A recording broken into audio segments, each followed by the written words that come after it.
السلام عليكم ورحمة الله وبركاته. الحمد لله رب العالمين. اليوم سوف نتحدث عن الرجل الذي كان يحبه الله ورسوله ألا وهو جليبيب. أمتين قلنا الله سبحانه وتعالى ديركو كسبيل النبي محمد صلى الله عليه وسلم. صحابه قبيت جليبيب كان أسود البشر يعني مسجى مدقف فقير ليس له أهله غمواف نيو تاينا يدنا بانتو بولغاندا يشرب من الماء الجارية غانيوا مزاغا كلو كتبك فيه نيباتو بيه وكان ينام على الأرض يلي يبكى كتك ويغط السماء نيبكى يقولوا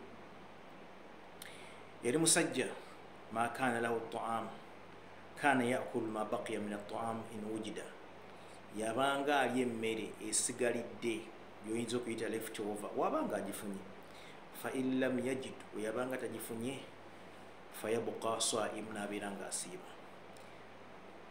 Omusajja oyo kaana kabih wajahu yayina ekyenkyenga kibi farasdak nga mubi nnyo afaanana mubi nga teyegombesa maa dhalik kullu sifatin dhamim ebyo byonna byonna ebimwogerwako ebyala ebibi kaana allahu wa rasuluhu yuhibbuhu bali Allah subhanahu wa ta'ala nomaka nga bamwagala.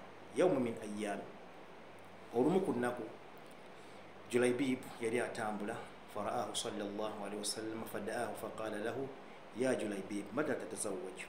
Lumu aba atambula Nabi sallallahu alaihi wasallam namulengera namuyita namugamba Julaybib ogenda kuwasa ddi?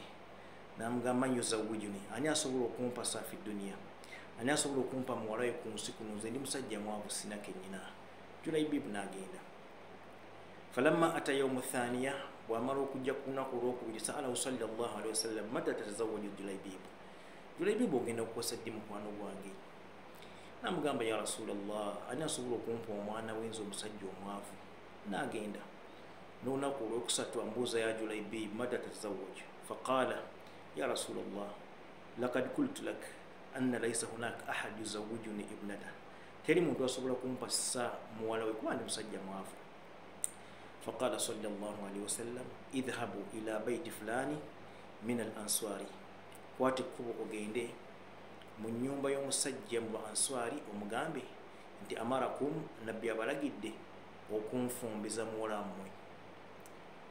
Falamma wasala hunak bwe yatuuka awo Julaybib fadaqqa ala albab nakonkona oluggi فطلع الرجل مسجنا فاينا مغامبا النبي صلى الله عليه وسلم يقرأكم السلام نبي أبتمدني وأمركم أبغامبي أن يزوجوني مبيرين ممبسسا مولا أموي. ومسجد كنتاني كو يروز أن النبي صلى الله عليه وسلم هو الذي يريد أن يزوج ابنته يروز أن النبي يا غلا وكواسا مولى فقال فنعمة شينغيرا كوبان النبي نعم كان nabbi si yayagala okuwasa wabula nabbi abagambi mumpe ku bawala wammwe. Wafi dhalika alwakti akaseera ako omukyala yali mu ddiiro ng'awulira emboozi eri wakati wa omusajja omugenyi ne bbaawe n'abagamba nti nze sibiriimu sisobola kwonoona future ya mwana ffe ne muwa kasajja kaavu katalina kye kayina kagenda kumuteekawa kagenda kumuliisa ki. Kakati omwana omuwala yali ali mu nju ng'awulira ebyogerwa nti nabbi yatumye omusajja ono awasa omuwala oyo. Fatalaat albinti binti alquran binti sunna yali muwala wa sunna ng'ayagala Allah tabaraka wa taala. Faqala inni sami'tu an aqwalikum pulidde ebigambo byammwe naye inni la aruddu ma talaba sallallahu alaihi wasallam sobola kuzzaayo okusaba kwa nabbi.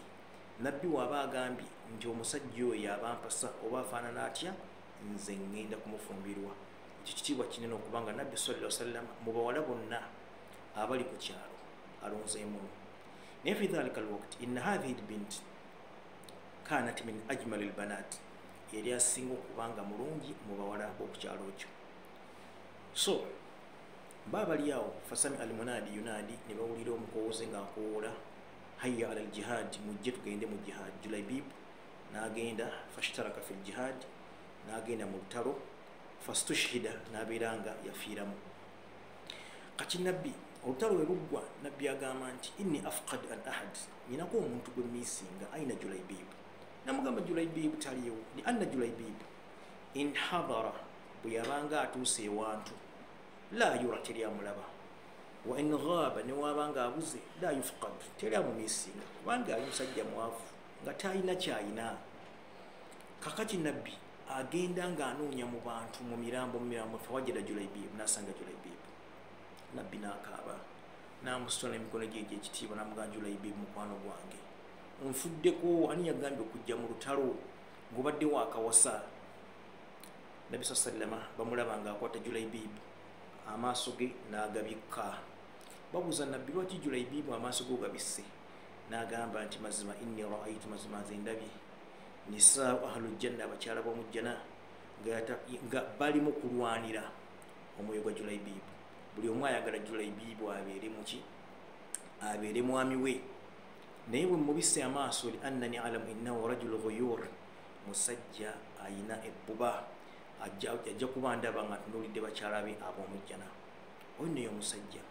Abuganda tulina bannyinaffe abatuuse okufumbirwa, naye biki bye tubuuza nga tugenda okubawusisa?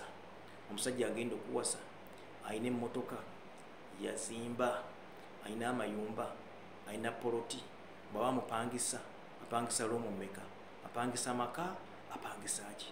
Ne tuleka ebintu ebikulu abantu bye tulina okufokasingako. Gwe gundi gwani, ani akuzaala, enzikiriza ki? Ebyo tukyabitunuulira, oba tutunuulira matiriyo duniya. Eddiini gye tunoonya tutunuulira omuntu alina ebizimba, asula mu kalina, yakola atya. N'abantu bangi balina ssente, n'omuwa muwalawo naye nga talinaayo ddembe. Kayinza okuba akasajja kakopi naye nga kagagga, kayinza okuba akasajja tekagadde n'okujjanjaba abaana naye nga kagagga. Ebyo byonna bisoboka.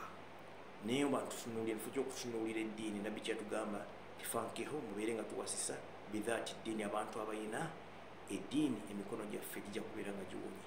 Olw'ensonga y'ebitiibwa oyo Julaibib radiyallahu anhu, Allah bwe yali yagaana omubaka we, naye nga kyo mu kyo yali talina kyali. Osobola okutunuulira omusajja nga munene wa kitiibwa naye nga maaso ga Katonda tasitowayadde ekyowakiro ky'enswera. Osinkana akasajja akanakunaku nga tekalina kye kalina, naye nga Allah akaagala nnyo n'omubaka we, nga kasitowa mu maaso ga Allah subhanahu wa ta'ala. Neffe tulowooza ng'ab'ebitiibwa mu maaso ga Allah tabaraka wa ta'ala tebalina kye balina. Wa barakallahu fiikum wa jazakumullahu khairan jazaa. Assalamu alaikum wa rahmatullahi